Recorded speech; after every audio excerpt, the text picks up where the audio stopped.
आज की सुबह एक बार फिर आप सबों को खुदावंद प्रभु यीशु मसीह के पवित्र और सामर्थी नाम में जय मसीह की। आज की सुबह सारी बातों के लिए हम एक बार फिर परमेश्वर पिता का धन्यवाद देते हैं, उनके अनुग्रह के लिए, दया के लिए, सुरक्षा के लिए, उत्तम आशीषों के लिए और सारी बातों से बढ़कर प्रभु यीशु मसीह में उनके प्यार के लिए, जिसमें हमें आज का ये नया दिन दिया कि हम सब अपने परिवारों में स्वस्थ हैं, सुरक्षित हैं, आशीषित हैं, आनंदित हैं और थोड़ी देर प्रभु परमेश्वर के पवित्र चरणों में बैठ के, उनकी पवित्र उपस्थिति में बैठ के उनका धन्यवाद कर रहे हैं, उनकी महिमा कर रहे हैं, उनकी आराधना कर रहे हैं। तो आज की सुबह, इससे पहले कि हम प्रभु परमेश्वर के वचन में आगे बढ़ें, थोड़ी देर हम अपने जीवन में इस बात को सोचें, अपने आप से ये प्रश्न करें कि वर्तमान स्थिति को देखते हुए, जबकि सारी परिस्थितियां हमारी आंखों के सामने हैं, कब क्या होगा सब कुछ अनिश्चित है।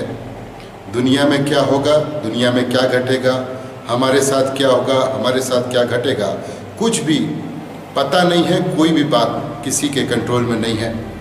ऐसे समय में हमारे व्यक्तिगत जीवन की आत्मिक या आध्यात्मिक आवश्यकता क्या होना चाहिए। एक मसीही होने के नाते, एक विश्वासी होने के नाते, परमेश्वर पिता के बेटे और बेटी और संतान होने के नाते हमें क्या करना है, कितना करना है और कहाँ तक करते जाना है।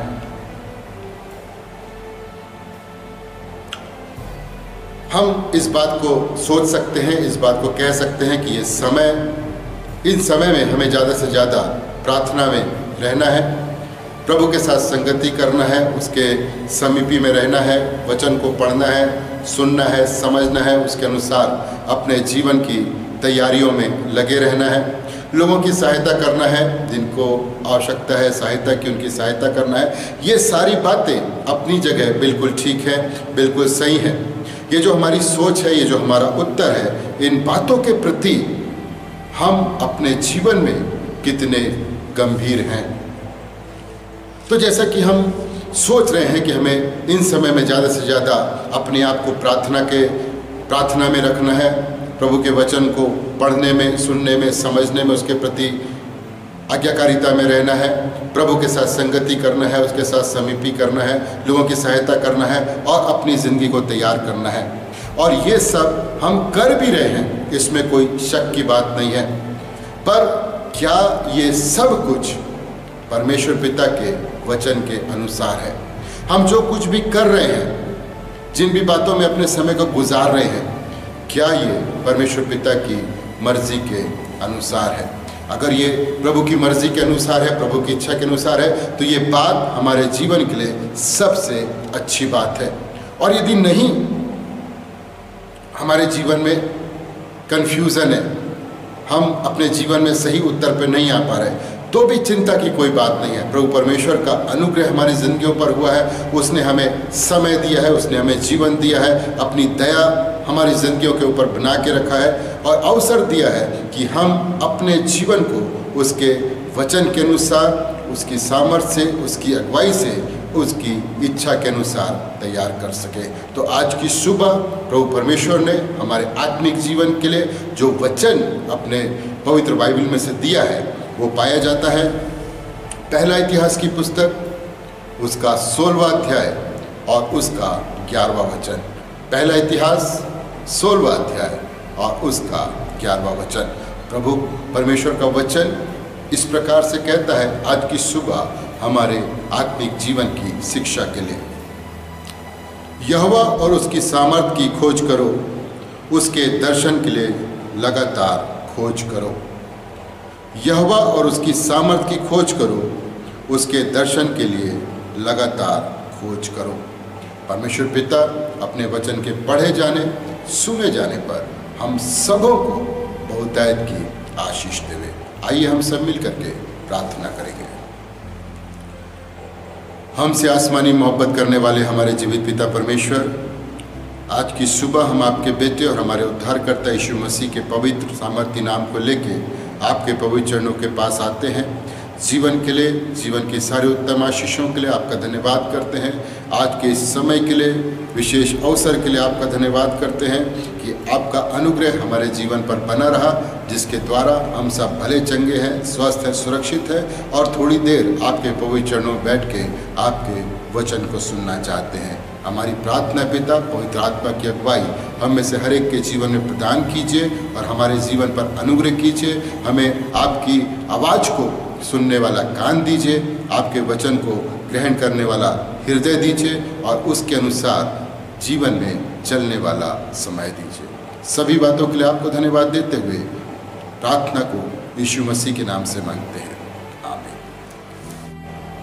जो वचन अभी हमारे लिए बाइबल में से पढ़ा गया कि यहोवा और उसकी सामर्थ की खोज करो, उसके दर्शन के लिए लगातार खोज करो। जब प्रभु के इस पवित्र वचन को हम अपनी जिंदगियों के सामने रखते हैं और प्रार्थना करते हैं तो हमको ये पता चलेगा कि हम अपनी ज़िंदगी में प्रभु की सामर्थ को खोजने से बढ़कर, प्रभु के दर्शन को खोजने से बढ़कर हम इस बात की खोज में रहते हैं कि बाइबल में हमें ऐसा कौन सा वचन मिल जाए, ऐसा कौन सा अध्याय मिल जाए जिसे पढ़कर, जिसे सुनकर, जिसे समझकर हम अपने जीवन में परमेश्वर पिता से पावर प्राप्त कर सकें, परमेश्वर पिता से पोजीशन प्राप्त कर सकें, परमेश्वर पिता से प्रमोशन प्राप्त कर सकें, किस प्रकार हम अपने जीवन में प्रॉस्पेरिटी को प्राप्त कर सकें। ऐसा कौन सा वचन हमको बाइबल में से मिल जाए जिससे पढ़कर हम अपने जीवन में बीमारियों से चंगाई को प्राप्त कर लें, हम अपने जीवन में समस्याओं से छुटकारा पा जाए, हम अपने जीवन में ऐसा क्या करें जिसको करने से समाज में और संसार में हमारा कद ऊंचा हो जाए, हमारा मान सम्मान बढ़ जाए, बिना मेहनत किए हमें सफलताएं मिल जाएं। मैं कुछ ऐसा बन जाऊं, इस मैं के चक्कर में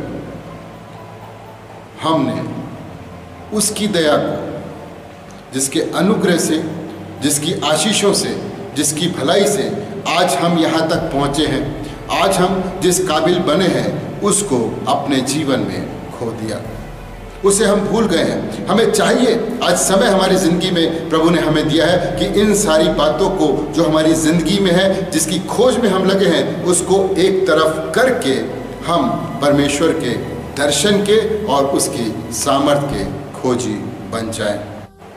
वचन हमको बताता है कि हम मिट नहीं गए, ये यहोवा की महाकरुणा का फल है, क्योंकि उसकी दया अमर है। यूहन्ना लिखते हैं, जो है और जो था और जो आने वाला है, देखो वो बादलों के साथ आने वाला है और हर एक आँख उसे देखेगी। जब मैंने उसे देखा तो उसके पैरों पर मुर्दा सा गिर पड़ा। उसने मुझ पर अपना दाहिना हाथ रख कर कहा, मत डर, मैं प्रथम और अंतिम और जीवता हूँ। मैं मर गया था और अब देख मैं युगानुयुग जीवित हूँ और मृत्यु और अधोलोक की कुंजियाँ मेरे ही पास हैं। हमारा प्रभु यीशु मसीह ना कभी बदला है और ना कभी बदलेगा। ऐसे प्रभु यीशु मसीह का स्थान हमारे जीवन में कहाँ पर है? क्योंकि हमारे जीवनों में, हमारे परिवारों में प्रभु परमेश्वर का जो स्थान होना चाहिए, अब वो दिखाई नहीं देता। इसलिए प्रभु का वचन आज हमारी जिंदगियों के लिए, हमारे लिए आया है कि उसकी सामर्थ को और उसके दर्शन के खोजी बने रहो। हम मिट नहीं गए, हम बर्बाद नहीं हो गए, हम मर नहीं गए, क्योंकि ये उसकी दया है, ये उसका प्यार है जो हमें निरंतर जीवन में अवसर पर अवसर देते हैं कि हम संसार में से, संसार की बातों में से अपने मन को फिराएं और अपने आप को और अपने परिवार को परमेश्वर के नज़दीकी में लेकर के आए और नाश होने से बच जाए, बर्बाद होने से बच जाए। इसलिए बाइबल कहती है कि उसकी सामर्थ के लिए और उसके दर्शन के लिए लगातार खोज करो। लगातार खोज करने वाली बात है, हमेशा खोज करने वाली बात है। 1 घंटे के लिए नहीं, 1 दिन के लिए नहीं, 1 सप्ताह के लिए नहीं, 1 माह के लिए नहीं, 1 साल के लिए नहीं, लेकिन हमेशा निरंतर खोजने वाली बात है। क्योंकि हम अपने व्यस्त जीवन में देख सकते हैं कि प्रतिदिन जब हम सुबह उठते हैं, एक धन्यवाद की छोटी प्रार्थना हम अपने बिस्तर पर करते हैं, उसके बाद हम तैयारी करते हैं, उसके बाद एक प्रार्थना करके हम अपने घरों से निकल जाते हैं और उसके बाद जब हम शाम को आते हैं, थोड़ा समय अपने परिवार के साथ गुजारते हैं, फिर पारिवारिक आराधना करते हैं, पारिवारिक प्रार्थना करते हैं और उसके बाद खाना खाते हैं और उसके बाद थोड़ी देर मनोरंजन करते हैं। टीवी पर, मोबाइल पर, व्हाट्सएप पर, फेसबुक पर लाइक करते हैं, शेयर करते हैं, कमेंट्स करते हैं और उसके बाद हम सो जाते हैं। इस प्रकार हमारा एक दिन समाप्त होता है और इसी प्रकार एक एक दिन करके हमारा जीवन प्रतिदिन कम होता जा रहा है। प्रभु के साथ संगति करना, प्रभु के साथ उपस्थिति में जाना हमारे दिन प्रतिदिन के जीवन में सिर्फ एक काम को निपटाने के समान रह गया है। जिसे करना है मतलब करना है, इससे ज़्यादा कुछ नहीं। यदि प्रार्थना करना है तो प्रार्थना करना है, वचन पढ़ना है तो वचन पढ़ना है, उससे ज़्यादा हमारे जीवन में कहीं गंभीरता दिखाई नहीं देती। मैं आपसे हाथ जोड़ के कहता हूँ, इसको मेहरबानी से अन्यथा ना लें, क्योंकि ये हमारे मसीह जीवन की सच्चाई है। फिर वो चाहे रविवार की आराधना की ही बात क्यों ना हो, गंभीरता हमारे जीवन में जो बात वचन हमको सिखाता है वो बात हमारे जीवन में दिखाई नहीं देती। जब रविवार को हमारे घर के सारे काम काज खत्म हो जाते हैं, उसके बाद हम प्रभु की आराधना करने के लिए उनके पवित्र भवन में पहुंचते हैं। फिर चाहे प्रार्थना हो चुकी हो, आराधना हो चुकी हो, वचन आधा निकल चुका हो या आशीष वचन तक आराधना पहुंच गई हो, इस बात से हमें कोई फर्क नहीं पड़ता, क्योंकि ये सारी बातें हमारे जीवन में एक नियम और एक परंपराओं को पूरा करने से ज़्यादा कुछ नहीं है। हमारे जीवन में गंभीरता, प्रभु के प्रति आदर सम्मान दिखाई नहीं देता। मेरा कहने का ये मतलब है कि जो आदर और सम्मान हमारे जीवन में, हमारे परिवार में, हमारे समाज में हमारे प्रभु परमेश्वर का होना चाहिए, वो बहुत कम दिखाई देता है। क्योंकि इन सारी बातों को पूरा करना हम एक काम से बढ़कर नहीं समझते। इस समय में भी हम देख सकते हैं, जब लॉकडाउन की स्थिति है, दुनिया के सारे कामकाज बंद है, चर्चेस बंद हैं, लोगों की, समाज के लोगों की ये कोशिश की जा रही है कि सोशल मीडिया के माध्यम से प्रभु के वचन को कलीसिया के प्रत्येक परिवारों तक पहुंचाया जाए। लेकिन बहुत से कलीसिया के ऐसे सदस्य हैं, बहुत से ऐसे परिवार हैं जो घर पर बैठकर सुनने के लिए भी लोगों के पास समय नहीं है। जब संसार के सारे काम बंद है, हमारे पास काम ही काम है और हमारे पास इतना भी समय नहीं है कि हम थोड़ी देर बैठ के प्रभु के वचन को सुन लें। इसका मतलब है कि हमारे जीवन में प्रभु के लिए, उसके प्यार के लिए, उसके वचन के लिए गंभीरता नहीं है, हमारे जीवनों में स्थान नहीं है। हम सोचें कि जिसके अनुग्रह से हम यहाँ तक पहुँचे हैं, जिसके अनुग्रह से आज हमारी ज़िंदगी, हमारा परिवार, हमारा समाज यहाँ तक पहुँचा है, वो हमारे जीवन में किस स्थान पर है, उसने हमारे लिए क्या किया है। हम इस बात को समझने के लिए पीछे हो जाते हैं कि उसने हमसे ऐसी मोहब्बत की कि अपना इकलौता बेटा हमारे खातिर इस संसार में दे दिया, और उसका बेटा जब संसार में आया तो उसको किसी ने भी प्यार नहीं किया। सब के सब एक स्वार्थ की पूर्ति के साथ उसके साथ जुड़े रहे। भूखा प्यासा रहकर प्रभु यीशु मसीह ने परमेश्वर पिता के राज की शिक्षाओं को दिया, उसके प्यार को, उसकी क्षमा को, उसकी दया को और उसके राज में प्रवेश करने की बातों को लोगों को बताया। फिर भी संसार में किसी ने उसे नहीं समझा, उसका अपमान किया, उसका तिरस्कार किया, उसके मुंह पर थूका, उसके मुंह पर थप्पड़ मारे, उसके कपड़े उतार कर नंगे बदन में कोड़े मार दिए गए और क्रूस पर वो लहूलुहान होकर तड़पता रहा, ताकि हमें हमारे पापों की क्षमा मिल जाए, ताकि हमें हमारे पापों से पूरी रीति से छुटकारा मिल जाए। वो हमारे स्थान पर पापियों की तरह सजा सहता रहा। इतना सब होने के बावजूद भी आज हमारे जीवनों में हमने उसके प्यार को, उसके बलिदान को बहुत कम रीति से स्वीकार किया है। ऐसे प्रभु के प्यार को हमने अपनी जिंदगियों में स्थान दिया नहीं है।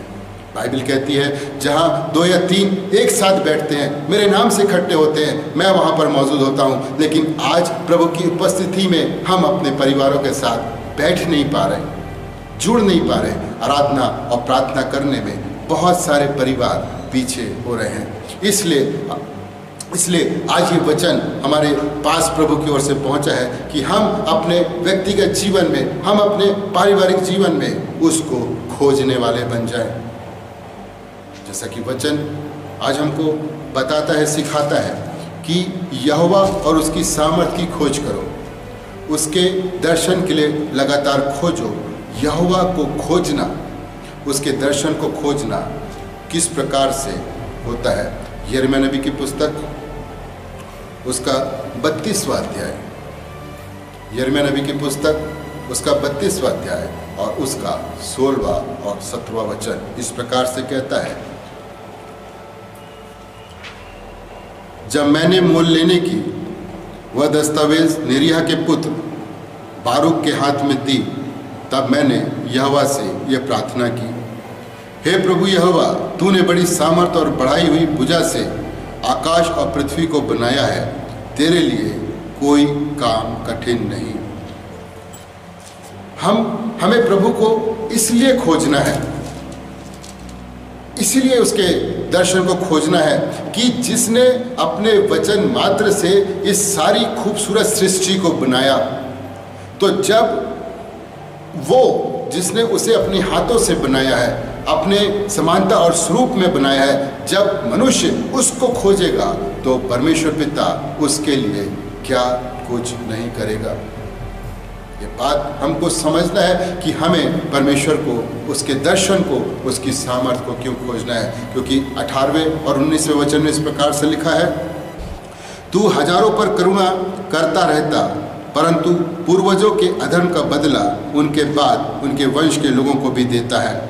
हे महान और पराक्रमी परमेश्वर, जिसका नाम सेनाओं का यहोवा है, तू बड़ी युक्ति करने वाला और सामर्थ्य के काम करने वाला है। तेरी दृष्टि मनुष्यों के सारे चाल चलन पर लगी रहती है और तू हर एक को उसके चाल चलन और कर्म का फल भुगताता है।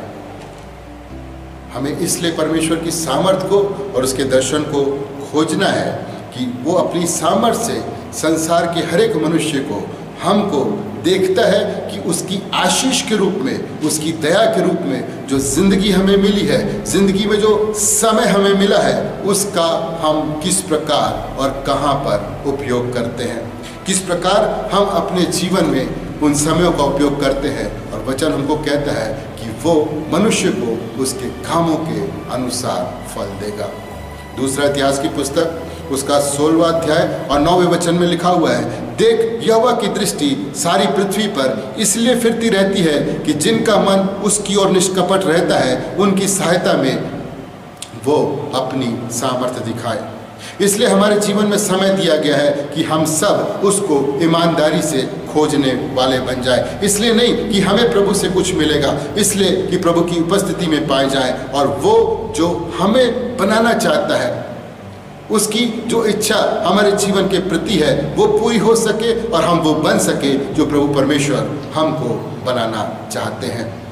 प्रभु की इच्छा, प्रभु की मर्जी क्या है कि जब हम उसके दर्शन के खोजी होते हैं, जब हम उसकी सामर्थ्य को खोजते हैं, तो प्रभु की इच्छा है जो हमको मिलता है। उत्पत्ति की पुस्तक उसका 17वां अध्याय और उसके पहले वचन में प्रभु कहते हैं, मैं सर्वशक्तिमान ईश्वर हूँ, मेरी उपस्थिति में चल और सिद्ध होता जा। आज की सुबह जब मैं और आप बड़ी ईमानदारी के साथ प्रभु की सामर्थ्य को खोजने लगेंगे, बड़ी ईमानदारी के साथ, बड़ी गंभीरता के साथ उसके दर्शन के लगातार खोजी रहेंगे, तब प्रभु कहता है कि मैं सर्वशक्तिमान ईश्वर हूँ, मेरी उपस्थिति में चल और सिद्ध होता जा। आज की सुबह प्रभु की उपस्थिति में चलना, प्रभु की उपस्थिति में रहना क्या होता है और किस प्रकार वो हमारी जिंदगियों में काम करती है, किस प्रकार वो हमारी जिंदगी को तैयार करती है और कहाँ से कहाँ तक लेकर के जाती है, आज की सुबह हम प्रभु के वचन से इस बात को देखने की कोशिश करेंगे। यूसुफ के बारे में हम सब बहुत अच्छे तरीके से जानते हैं कि उसके जीवन में परमेश्वर पिता का स्थान सर्वप्रथम बना रहा। उत्पत्ति की पुस्तक उसका 39वां अध्याय में हमें 3 जगह यूसुफ के जीवन की एक ही बात दिखाई देती है। उसके दूसरे और तीसरे वचन में और 23वें वचन में इस प्रकार लिखा है, यूसुफ अपने मिस्री स्वामी के घर में रहता था और यहोवा उसके संग था, इसलिए वह भाग्यवान पुरुष हो गया। और यूसुफ के स्वामी ने देखा कि यहोवा उसके संग रहता है और जो काम वो करता है उसको यहोवा उसके हाथ से सफल कर देता है। यूसुफ ने अपने जीवन में अपने परिवार के साथ रहते हुए, अपने पिता के साथ रहते हुए एक बात बहुत अच्छे तरीके से सीख गया था कि यदि जीवन में कुछ चाहिए, यदि जीवन में कुछ प्राप्त करना है तो वो है परमेश्वर पिता की पवित्र उपस्थिति। क्योंकि 23वें वचन में भी यही लिखा हुआ है, यूसुफ के वश में जो कुछ था उसमें से बंदी गृह के दरोगा को कोई भी वस्तु देखनी ना पड़ती थी, क्योंकि यहोवा यूसुफ के संग था और जो कुछ वह करता था यहोवा उसको उसमें सफलता देता था। यूसुफ ने एक बात बहुत अच्छे तरीके से समझ गया था कि परमेश्वर पिता जिसने सारी सृष्टि को अपने हाथों से बनाया है और वो आसमान में से बैठकर उनको देखता है जिसको उसने अपने हाथों से बनाया है। परमेश्वर पिता की दृष्टि संसार के हर एक मनुष्य के ऊपर लगी रहती है कि जो समय, जो जीवन परमेश्वर पिता ने दिया है, मनुष्य उसका उपयोग किस प्रकार से कर रहा है। मनुष्य क्या बोलता है, क्या सुनता है, क्या सोचता है, क्या समझता है, सारी बातों को परमेश्वर पिता देखते हैं। और ये बात यूसुफ अपने जीवन में अच्छे तरीके से समझ गया था, इसलिए उसने अपने जीवन में परमेश्वर की उपस्थिति में रखना पसंद किया। और जब वो परमेश्वर पिता की उपस्थिति में हमेशा बना रहता था, परमेश्वर पिता की उपस्थिति में हमेशा चलता रहता था, तो बाइबल उसके लिए गवाही देती है कि यहोवा उसके संग था। हम सोच सकते हैं उस व्यक्ति के बारे में जिसके लिए बाइबल गवाही देती है कि यहोवा उसके संग था, वो व्यक्ति कैसा होगा जो हमेशा अपने जीवन में परमेश्वर पिता की उपस्थिति में बना रहता था, चलता था और किस प्रकार से खुद भी आशीषित हुआ और अपने जीवन के द्वारा बहुत से लोगों को भी उसने आशीषों का कारण बना दिया। उत्पत्ति की पुस्तक उसका 37वां अध्याय और 4 वचन में इस प्रकार से हमको मिलता है, परंतु जब उसके भाइयों ने देखा कि हमारा पिता हम सब भाइयों से अधिक उसी से प्रीति रखता है, तब वे उससे बैर करने लगे और उसके साथ ठीक से बात भी नहीं करते थे।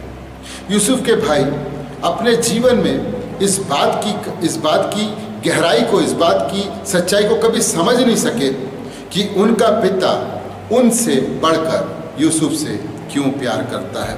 और इस वजह से कि उनका पिता यूसुफ से ज़्यादा प्यार करता है, वो यूसुफ से नफरत करने लगे, वो यूसुफ से बैर करने लगे। जब एक विश्वासी संसार में रहते हुए अपने आप को प्रभु परमेश्वर की उपस्थिति में लेकर के आता है, उसमें बना रहता है, प्रभु की उपस्थिति में चलता रहता है, तो लोगों के जीवन में एक बड़ा फर्क आ जाता है। ज्योति की संतान और अंधकार की संतान के बीच में एक लाइन खिंच जाती है। लोग जो ज्योति की संतान है और जो अंधकार की संतान है, वो ज्योति की संतानों के साथ अपने संबंधों को, मिलना जुलना को कम कर देते हैं, एक दूरियां बना लेते हैं। इफिसियों की पत्री उसका 5वां अध्याय और 8वें वचन में इस प्रकार से लिखा हुआ है, क्योंकि तुम तो पहले अंधकार थे परंतु अब प्रभु में ज्योति हो। प्रभु यीशु मसीह ने हमें भी अपने पवित्र लहू के द्वारा, अपने पवित्र बलिदान के द्वारा अंधकार से निकालकर ज्योति की संतान बनाया है। और जब हम ज्योति में चलने लगते हैं, जब हम ज्योति में आगे बढ़ने लगते हैं, जब हम परमेश्वर पिता की उपस्थिति में निरंतर आगे चलने लगते हैं, तो एक फर्क हमारे जीवन में भी आ जाता है कि हम किसी भी समय, किसी भी परिस्थितियों के साथ समझौता नहीं करते। जब हम ज्योति में चलने लगते हैं तो अंधकार के लोग हमें अपने से अलग करना शुरू कर देते हैं। एक एग्जाम्पल मैं आपको बता सकता हूँ।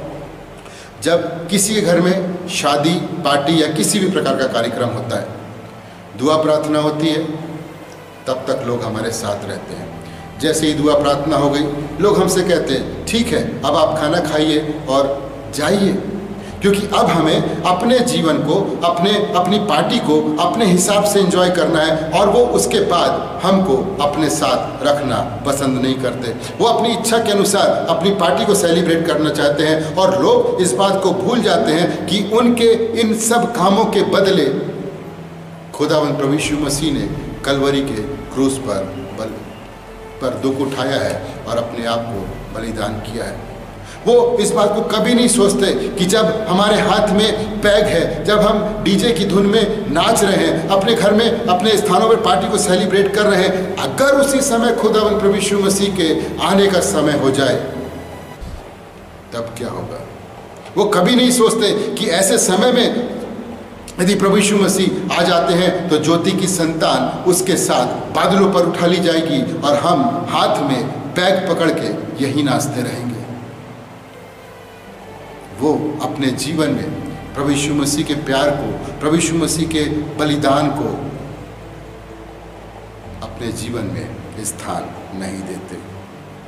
उनको भी ये बात समझना है कि इस प्रकार के हमारे हर एक कामों के बदले हमारे खुदावंद प्रभु यीशु मसीह ने दुख उठाया है।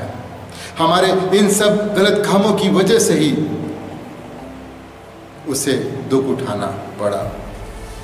उत्पत्ति के 37वें अध्याय में हमको ये बात मिलती है कि यूसुफ के भाई यूसुफ से इतनी नफरत करते थे कि ना सिर्फ वो उससे बैर रखते थे, ना सिर्फ उन्होंने उससे दूरियां बना ली थी, ना सिर्फ वो उससे बात करना बंद कर दिए थे, लेकिन उनकी नफरत इतनी बढ़ गई थी कि वो यूसुफ को मार डालने की योजना बनाते हैं और उसके बाद वो उसको मार डालने के लिए एक बड़े गड्ढे में डाल देते हैं।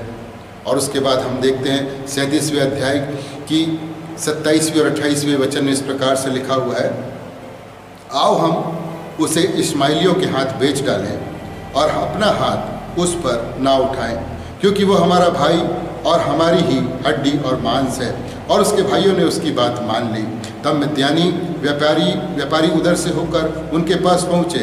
अतः यूसुफ के भाइयों ने उसको उस गड्ढे में से खींच के बाहर निकाला और इस्माइलियों के हाथ चांदी के 20 टुकड़ों में बेच दिया और वे यूसुफ को मिस्र ले गए।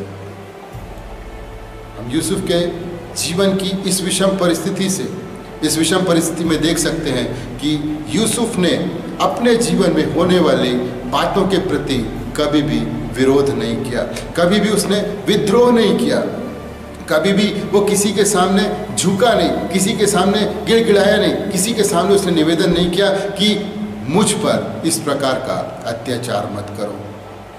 लेकिन यूसुफ हर समय चुपचाप रहे और परमेश्वर पिता की उपस्थिति में विश्वास योग्यता के साथ बने रहे, धीरजता के साथ वो प्रभु की उपस्थिति में बने रहे और कोशिश करते रहे कि अपने जीवन में वो प्रभु की मर्जी के अनुसार कर सके और उनका जीवन प्रभु की मर्जी के अनुसार तैयार हो सके, क्योंकि वो जानते थे कि जीवन की इन विषम परिस्थितियों में वो अपने विश्वास को परमेश्वर पिता के प्रति और अधिक दृढ़ करते जा रहे हैं।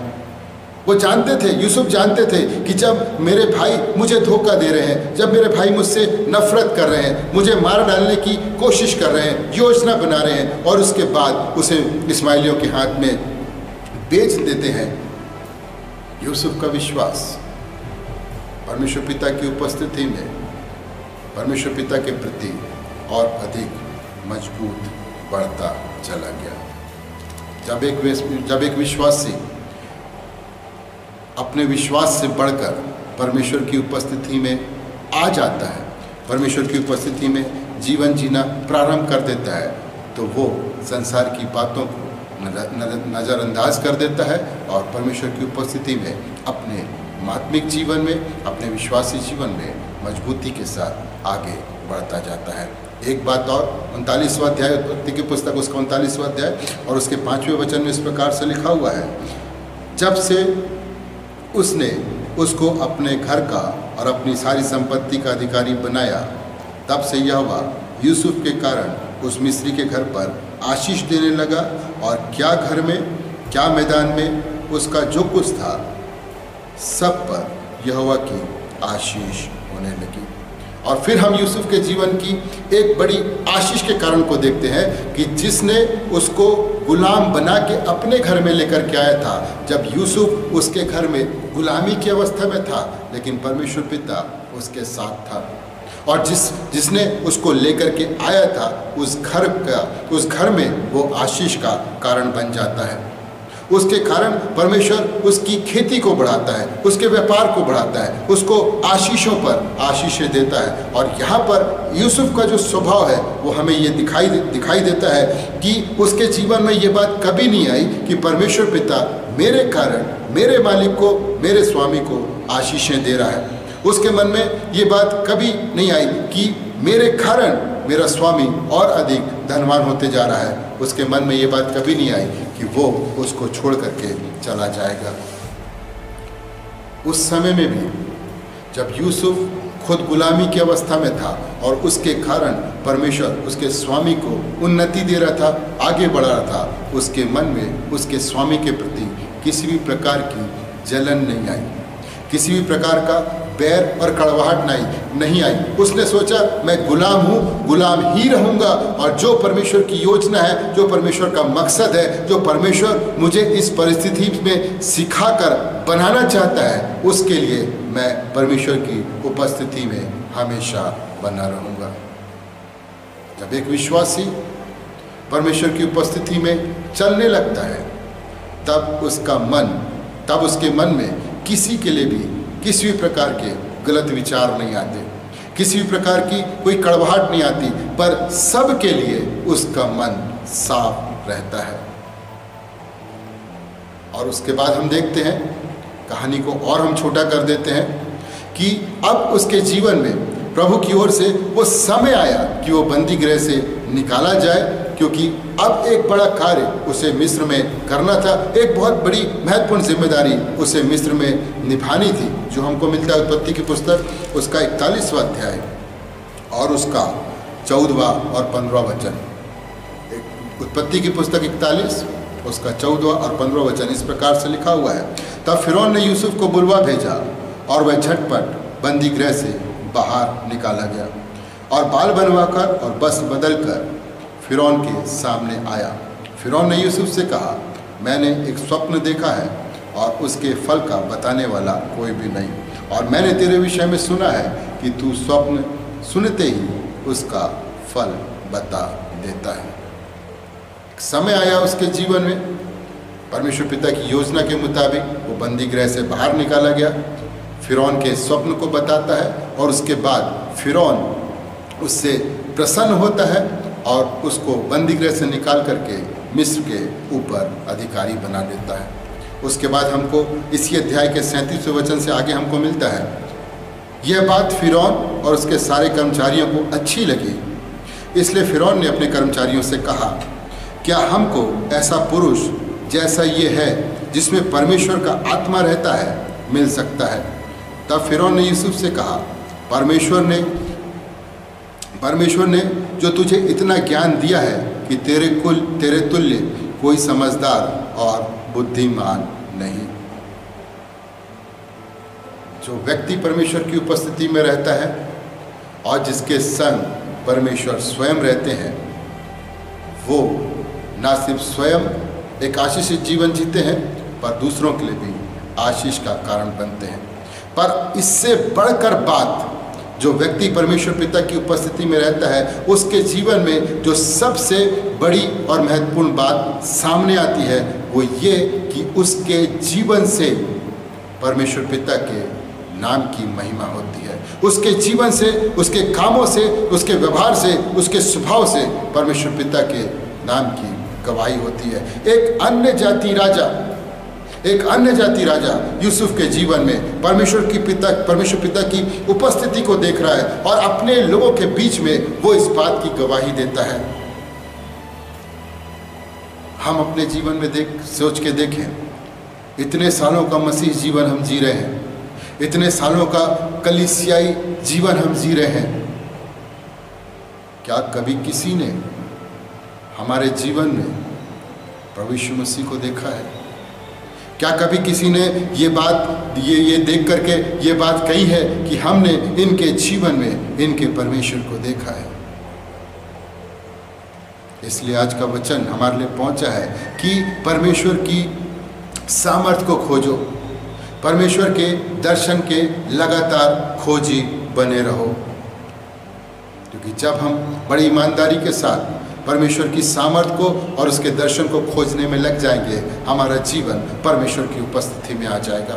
और जैसे ही हमारा जीवन परमेश्वर की उपस्थिति में आएगा, हमारे जीवन खुद भी आशीषित होगा, दूसरों के लिए आशीष का कारण बनेगा और हमारी जिंदगी से परमेश्वर का नाम महिमा पाएगा। हमारी जिंदगी से परमेश्वर के नाम की गवाही दूसरे लोगों के बीच में होगी।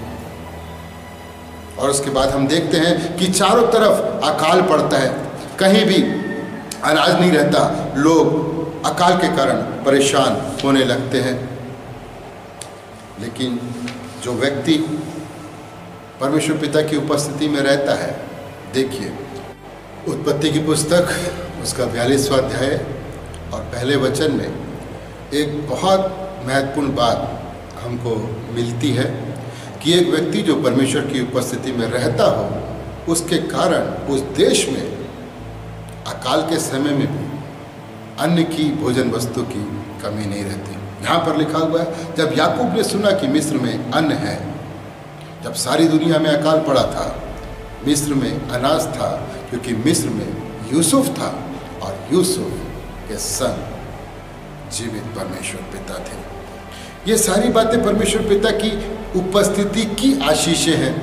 ये जो व्यक्ति परमेश्वर पिता की उपस्थिति में रहता है, चलता है, ये उसके जीवन की गवाही की बातें हैं कि उसके नाम से, उसके जीवन से परमेश्वर पिता के नाम की महिमा हो रही है, परमेश्वर पिता का आदर लोगों के बीच में हो रहा है। और इन सारी बातों से बढ़कर आज की शिक्षा के लिए सबसे महत्वपूर्ण बात, सारी बातों को हम जानते हैं कि जब यूसुफ के भाई यूसुफ से मिस्र में मिलते हैं, किस प्रकार की बातें होती हैं, उस पर हम नहीं जाएंगे। लेकिन आज की शिक्षा की जो सबसे महत्वपूर्ण बात है वो हमको मिलती है उत्पत्ति की पुस्तक, उसका 45वां अध्याय और उसके पहले 5 वचन। जब यूसुफ के भाई यूसुफ से मिलने आते हैं, तब देखिए क्या होता है। यहाँ पर लिखा हुआ है, तब यूसुफ उन सब के सामने जो उसके आसपास खड़े थे अपने को और रोक ना सका और पुकार के कहा, मेरे आसपास के सब लोगों को बाहर कर दो। और भाइयों के सामने अपने को प्रकट करने के समय यूसुफ के संग और कोई ना रहा। तब वह चिल्ला कर रोने लगा और मिस्रियों ने सुना और फिरौन के घर के लोगों को भी इसका समाचार मिला। तब यूसुफ अपने भाइयों से कहने लगा, मैं यूसुफ हूँ, क्या मेरा पिता अब तक जीवित है? इसका उत्तर उसके भाई ना दे सके, क्योंकि वे उसके सामने घबरा गए थे। फिर यूसुफ ने अपने भाइयों से कहा, मेरे निकट आओ। ये सुनकर वे निकट गए। फिर उसने कहा, मैं तुम्हारा भाई यूसुफ हूँ, जिसको तुमने मिस्र आने वालों के हाथों में बेच डाला था। अब तुम लोग मत पछताओ और तुमने जो मुझे यहाँ बेच डाला, इससे उदास मत हो, क्योंकि परमेश्वर ने तुम्हारे प्राणों को बचाने के लिए मुझे तुम्हारे आगे भेज दिया है। एक व्यक्ति जो परमेश्वर की उपस्थिति में रहता है, चलता है, उसके जीवन की सबसे महत्वपूर्ण बात कि उसका स्वभाव परमेश्वर पिता के समान होता जाता है। यहाँ पर हमको यूसुफ का स्वभाव दिखाई देता है कि जब उसके भाई उससे मिलने के लिए आते हैं, वो सारे लोगों को वहाँ से दूर कर देता है और उस स्थान में वो अपने भाइयों के साथ अकेला रहता है। और उसके बाद वो अपने आप को अपने भाइयों के ऊपर प्रकट करता है कि मैं ही यूसुफ हूँ। वो नहीं चाहता कि उनके भाइयों ने जो गलतियां अपने जीवन में की हैं, वो नहीं चाहता कि जो व्यवहार उनके भाइयों ने यूसुफ के साथ किया है वो दूसरे लोग जान सकें। वो नहीं चाहता कि उसके भाइयों की गलतियां, उसके भाइयों का अपराध दूसरे लोगों के बीच में उजागर हो। वो नहीं चाहता था कि मिस्र के लोग ये जान पाए कि ये यूसुफ के वही भाई हैं जो उससे नफरत करते थे, जो उसको धोखा देते थे, जो उसको मार डालने की योजना बनाए थे, जिन्होंने इसको मिस्रियों के हाथ चांदी के सिक्कों में बेच दिया था। यूसुफ ने कहा, तुम लोग मत डरो, तुम लोग मत परेशान हो, तुम लोग मत उदास हो, सारी बातों को जो हो गई हैं, जो बीत गई हैं, उसको भूल जाओ, क्योंकि जो बातें थी वो समय के अनुसार गुजर गई। एक समय था, वो समय गुजर गया, इसलिए बातों को भी तुम भूल जाओ। ये स्वभाव परमेश्वर पिता की उपस्थिति में यूसुफ का बन पाया कि उसने अपने सताने वालों को, अपना विरोध करने वालों को, अपने मार डालने वालों को भी क्षमा किया, प्यार किया और उनको दिल से क्षमा किया, दिल से माफ किया और उनके अत्याचारों को, उनकी नफरत को, उनके धोखों को, उनके षड्यंत्र को अपने दिल से मिटा दिया। और इन सारी बातों के प्रति उसके मन में, उसके हृदय में किसी के लिए कोई नफरत नहीं, किसी के लिए कोई कड़वाहट नहीं, किसी के लिए कोई भी बदला लेने वाली बात नहीं। यही है हम सब मसीहों की आत्मिक आवश्यकता आज के समय के लिए, कि जो जिम्मेदारी प्रभु परमेश्वर ने हमको सांसारिक रूप से दी है, पारिवारिक रूप से दी है, सामाजिक रूप से दी है, कलीसियाई रूप से दी है, प्रशासनिक सेवाओं के रूप में दी है, या जिस भी रूप में दी है, उसे हमें बड़ी ईमानदारी के साथ पूरा करना है, बड़े गंभीरता के साथ पूरा करना है, क्योंकि वो माध्यम है हमारे संसार की आवश्यकताओं की पूर्ति करने का। पर साथ में उससे बढ़कर हमारे जीवन की जो प्राथमिकता होनी चाहिए, उससे बढ़कर हमारे जीवन में जो बात होनी चाहिए, जो आज के वर्तमान समय की डिमांड है कि हम अपने मसीही जीवन में, हम अपने विश्वासी जीवन में, अपने प्रार्थना के जीवन में, अपने वचन के प्रति आज्ञाकारिता के जीवन में, परमेश्वर के साथ संगति और समीपी के जीवन के साथ में हमको चाहिए कि हम परमेश्वर की उपस्थिति में अपने आप को लेकर के आए और उसके बाद उसके साथ चलना शुरू करें। निरंतर प्रार्थना में लगे रहें, उसकी उपस्थिति को, उसकी सामर्थ को, उसके दर्शन को खोजते रहें। इसलिए नहीं कि हमें प्रभु से कुछ चाहिए, पर इसीलिए कि हमारा स्वभाव बदलना शुरू हो जाए। क्योंकि जब तक हमारा स्वभाव अंदर से नहीं बदलेगा, जब तक हमारा स्वभाव मन से, हृदय से नहीं बदलेगा, हमारे लिए परमेश्वर पिता के बेटे प्रभु यीशु मसीह के समान बनना बहुत मुश्किल होगा। इसलिए हमको चाहिए कि हम अब सारी बातों को एक तरफ करके अपने आप को परमेश्वर पिता की समीपी में और उसकी उपस्थिति में लेकर के आए, और धीरे धीरे जब हम उसकी उपस्थिति में चलना शुरू करेंगे, उसके दर्शन के खोजी बने रहेंगे, उसकी सामर्थ्य को खोजते रहेंगे, तब धीरे धीरे हमारा स्वभाव अंदर से, हमारा व्यवहार, हमारे जीवन के तौर तरीके सब बदलना शुरू हो जाएंगे। और बदलते बदलते एक दिन हम सब परमेश्वर पिता के बेटे प्रभु यीशु मसीह की समानता में हो जाएंगे। और एक दिन आएगा कि हम उसमें और वो हम में और हम सब एक समान हो जाएंगे। इसलिए वचन आज की शिक्षा के लिए हमारे पास पहुंचा है कि लगातार उसके दर्शन के, लगातार उसकी सामर्थ्य के खोजने वाले बन जाएं। हमें चाहिए कि हम हमेशा परमेश्वर पिता की पवित्र उपस्थिति में बने रहें, चलते रहें और सिद्धता की ओर निरंतर आगे बढ़ते रहें। क्योंकि प्रभु परमेश्वर की उपस्थिति सिर्फ हमारे जीवन में आशीषों का कारण ही नहीं बनती, हम दूसरों के लिए आशीष का कारण ही नहीं बनते, पर साथ में परमेश्वर पिता के नाम की महिमा होती है, गवाही होती है, और हम सब का स्वभाव बदलकर उनके बेटे यीशु मसीह के समान बन जाता है। अब समय आया है, परमेश्वर पिता ने हम सबको समय दिया है, अवसर दिया है, मौका दिया है कि हम सब अपने जीवनों का मूल्यांकन करें, अपने जीवन को आंतरिक रूप से देखें कि हम परमेश्वर की उपस्थिति में हैं या नहीं। यदि नहीं है तो प्रभु ने हमें अवसर दिया है कि हम अपने जीवन को परमेश्वर पिता की उपस्थिति में लेकर के आए, ताकि हमारा जीवन उसके बेटे प्रभु यीशु मसीह के समानता में बदलता चला जाए। क्योंकि प्रभु ने कहा है, मैं सर्वशक्तिमान परमेश्वर हूँ, मेरी उपस्थिति में चल और सिद्ध होता जा।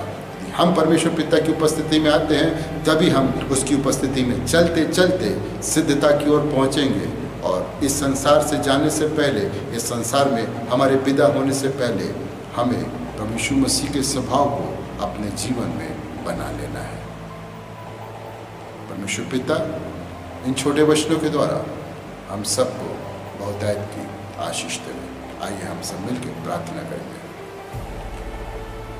सर्वशक्तिमान पिता परमेश्वर, प्रभु यीशु मसीह में होके आपके पवित्र चरणों के पास आते हैं। आपके अनुग्रह के लिए, आपकी दया के लिए, आपकी उत्तम आशीषों के लिए हम दिल की गहराई से आपका धन्यवाद देते हैं। आपने हमें हर एक को जीवन दिया और हमारे जीवन में समय दिया कि प्रभु हम आपके वचन के माध्यम से आपके दास यूसुफ के जीवन से शिक्षाओं को प्राप्त कर सकें, कि जिस प्रकार यूसुफ का जीवन आपकी उपस्थिति में था और आपकी उपस्थिति उसके जीवन में बनी रही, तब जाके प्रभु वो अपने जीवन में, अपने स्वभाव में आपके समान बन पाया।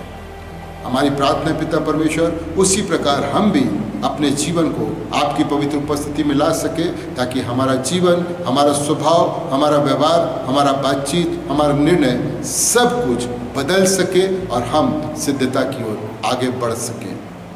हम में से हर एक के जीवन को आपके सामर्थ्य हाथों में सौंपते हैं और दुआ करते पिता परमेश्वर, इस समय अपने देश के अधिकारियों के लिए, नेताओं के लिए, लीडर्स के लिए, स्वास्थ्य विभाग के लिए, पुलिस विभाग के लिए, तमाम प्रशासनिक अधिकारियों के लिए पिता परमेश्वर, जो इस समय इस देश में और सारी दुनिया में कोरोना महामारी के साथ संघर्ष कर रहे हैं, हमारी प्रार्थना पिता परमेश्वर, आपकी अगुवाई, आपकी सामर्थ, आपकी ज्ञान और बुद्धि हर एक के जीवन में बनी रहे।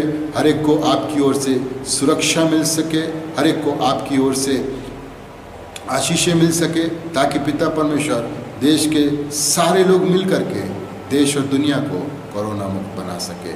हम में से हर एक के जीवन को और विशेषकर जीवन की इस विषम परिस्थिति को आपके सामर्थ्य हाथों में सौंपते हैं और आपकी दया संसार के हर एक मनुष्य के जीवन के लिए चाहते हैं और प्रार्थना को यीशु मसीह के नाम से मांगते हैं, आमीन। हम सब अपने स्थानों पर खड़े हो जाएं, एक साथ मिलकर प्रभु की आशीष को ग्रहण करेंगे। अब हमारे खुदावंद प्रभु यीशु मसीह का अनुग्रह, परमेश्वर पिता का प्रेम, पवित्र आत्मा की संगत और सहभागिता हम में से हर एक मसीह विश्वासियों के साथ और विश्व के सारे मसीहों के साथ यीशु मसीह के दूसरे आगमन तक बनी रहे। आप सबों को एक बार फिर जय मसीह की। परमेश्वर पिता की आशीष, उनका अनुग्रह, उनकी दया, उनकी सुरक्षा हम में से हर एक के जीवन पर बहुतायत से बनी रहे।